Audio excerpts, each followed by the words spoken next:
बारिश से परेशान प्रयागराज के लोग। प्रयागराज, संगम नगरी, अपनी ऐतिहासिक और धार्मिक महत्ता के लिए जानी जाती है।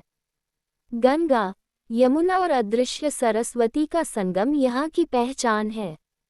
लेकिन इस साल की बरसात ने यहाँ के लोगों की जिंदगी को मुश्किलों से भर दिया था। जुलाई की शुरुआत से ही बादलों ने शहर पर डेरा जमा लिया था।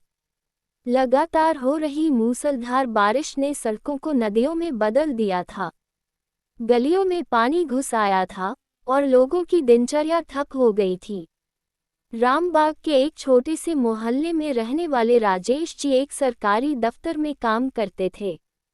रोज की तरह सुबह 9 बजे घर से निकलकर 10 बजे तक दफ्तर पहुंच जाना उनके लिए आसान था, लेकिन पिछले एक हफ्ते से उन्हें घर से निकलना ही किसी युद्ध से कम नहीं लग रहा था।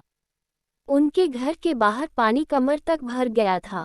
अरे, ये क्या हो गया है हमारे शहर का? राजेश जी ने पानी में कदम रखते हुए बड़बड़ाया। पड़ोस में रहने वाली कमला दीदी ने खिड़की से झांकते हुए कहा, भैया, आज तो सावधान रहना, सुना है कई जगह खुले बिजली के तार पानी में गिरे हैं। राजेश जी ने सिर हिलाया और सावधानी से आगे बढ़ने लगे। उनके पैरों के नीचे गड्ढे थे, कभी कचरे के ढेर से टकराते तो कभी फिसलने से बचते। बारिश रुकने का नाम ही नहीं ले रही थी। दूसरी ओर चौक बाजार के दुकानदारों की हालत भी खराब थी। मीना बुआ, जो वर्षों से मिठाई की दुकान चलाती थी, ने दुकान का शटर आधा ही खोला था। पानी दुकान के अंदर घुस आया था और मिठाई के डिब्बे खराब होने लगे थे।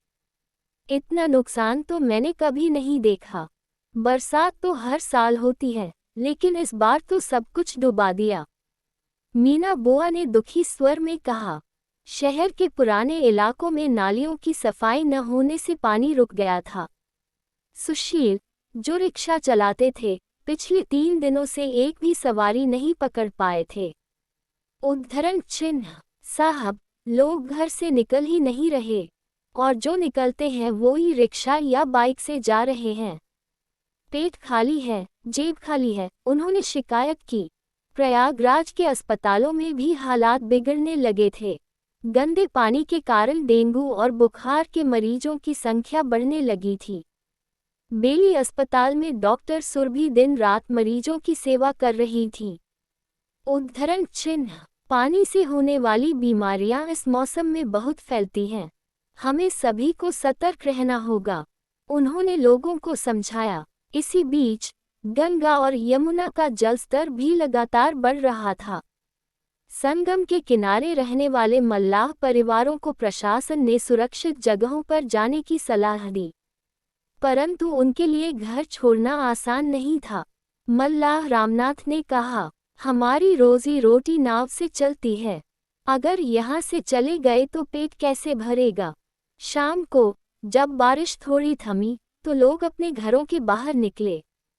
बच्चे पानी में कागज की नाव चला रहे थे, लेकिन उनके माता पिता डरे हुए थे कि कहीं ये खुशी बीमारी में न बदल जाए। शहर के कई मोहल्लों में लोग मिलकर पानी निकालने का प्रयास कर रहे थे। कुछ युवक बांस और लकड़ी से अस्थायी पुल बना रहे थे ताकि बुजुर्ग और बच्चे सुरक्षित जा सकें। मोहल्ले के कोने में स्थित मंदिर के पुजारी ने सभी के लिए गर्म चाय और पोहा बनवाया। मुसीबत में साथ रहना ही असली धर्म है, उन्होंने मुस्कुराते हुए कहा। राजेश जी, जो सुबह बड़ी मुश्किल से दफ्तर पहुंचे थे, शाम को लौटते समय मोहल्ले के इस दृश्य को देखकर भावुक हो गए। बारिश ने भले ही शहर को परेशान कर दिया था, लेकिन इसने लोगों के दिलों को करीब ला दिया था। बारिश का कहर जारी था, लेकिन प्रयागराज के लोग हिम्मत नहीं हार रहे थे। एक दूसरे की मदद करते, हंसी मजाक में अपने डर को छुपाते और उम्मीद रखते कि जल्द ही सूरज निकलेगा और पानी घटेगा। अगले दिन सुबह बादलों के बीच से थोड़ी धूप निकली। बच्चों ने खुशी से आसमान की ओर देखा। राजेश जी ने अखबार खोला, जिसमें लिखा था, बारिश से परेशान प्रयागराज के लोग अब राहत की उम्मीद में। ये कहानी सिर्फ एक शहर की परेशानी नहीं थी, बल्कि इस बात का प्रमाण थी कि कठिन समय में इंसानियत और एकता सबसे बड़ी ताकत होती है। बारिश भले ही जीवन को ठप कर दे, लेकिन लोगों की उम्मीदें और हौसला कभी डूबता नहीं।